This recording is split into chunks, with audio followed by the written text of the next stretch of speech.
नमस्कार दोस्तों, समस्त देशवासियों को कमलेश राय का नमस्कार।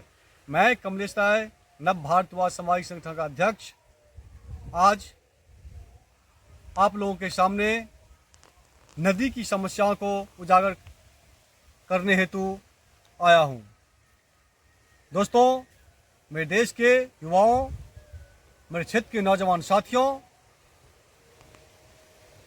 हमारे देश में जो भारत नदियों का देश है, जो भारत पहाड़ों का देश है, जो भारत सागरों का देश है, और खासकर हमारा बिहार पूर्ण रूप से नदियों से भरा पड़ा है, लेकिन फिर भी आज हमें जल संकटों का सामना करना पड़ता है। इसका कारण मैं और आप हैं, मैं और आप हो। क्योंकि साथियों, जल संकट क्यों आता है? जब हम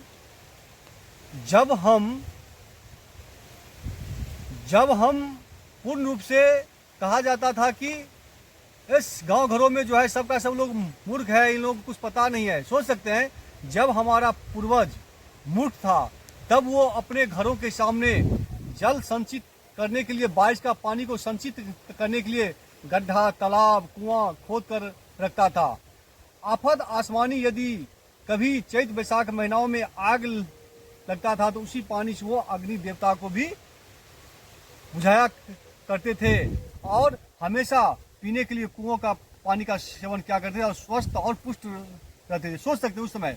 आज हम शिक्षित और विकसित हुए हैं तो अत्याधुनिक सुविधाओं से लैस इतने हो गए हैं कि हमने ऐसे प्राकृतिक संपदाओं को छोड़ चुके हैं। दोस्तों, यही नदी जो हमें जीवन देती है, जल ही जीवन है।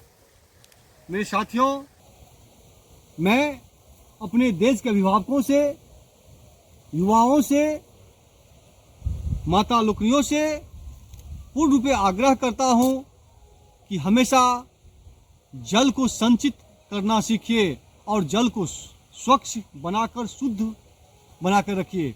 जब तक जल स्वच्छ नहीं रहेगा, हमारा जीवन स्वच्छ नहीं रहेगा।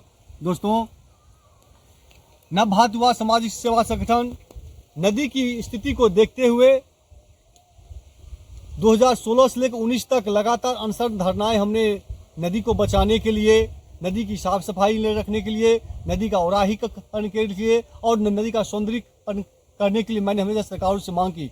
जहां एक तरफ हमारी सरकारों ने लाखों अरबों खरबों रुपया नदी की साफ सफाई पर खर्च कर चुके हैं, लेकिन अभी तक जो है नदी का सफाई संभव नहीं हो सका है।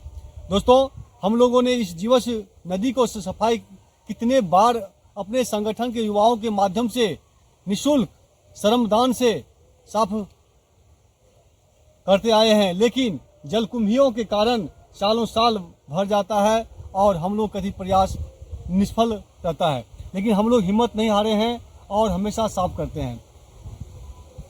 दोस्तों, अगले वर्ष बीते हुए वर्षों में ऐसे इतनी सुंदर कंचन सा जल दिखता था। एक कविता है, ऐ जीवच आज तू मौन क्यों हो गया, तेरा कंचन सा जल दिखता था, तेरा रूप सुंदर दिखता था, ऐ जीवच आज तू मौन क्यों हो गया।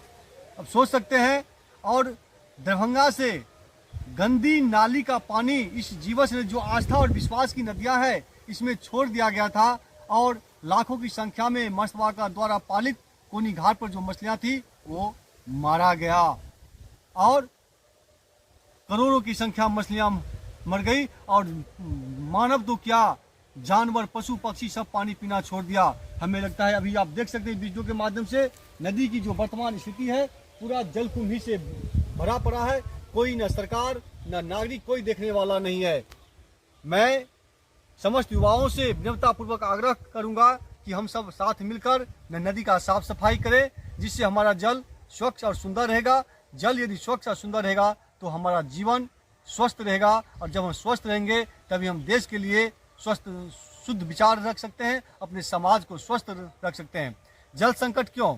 जल संकट क्योंकि आज हम शिक्षित हो गए हैं तो हमने अपने घरों में, आंगनों में कंक्रीट का जाल बिछा दिए हैं, जिससे बारिश का पानी जो रुक नहीं पाता है। जितने भी नदियां और तालाब, पोखरे हमारे गांव के बीच थे, हम लोगों ने अपनी सुविधाओं के लिए सभी को भर दिए हैं। नदी को भर दिए हैं, तालाब को भर दिए हैं, जिसके कारण जो है यह इस तरह की समस्याएं आ चुकी है और हमें अपने ही गांव में चापाकल में पानी तक सूख गया है और लोग पानी के लिए तरसता है। इसलिए मैं आप लोगों को विनम्रतापूर्वक आग्रह करूंगा कि हम लोग जल को संचित रखें, शुद्ध रखें और नदी की साफ सफाई पर पूर्ण ध्यान दें। धन्यवाद।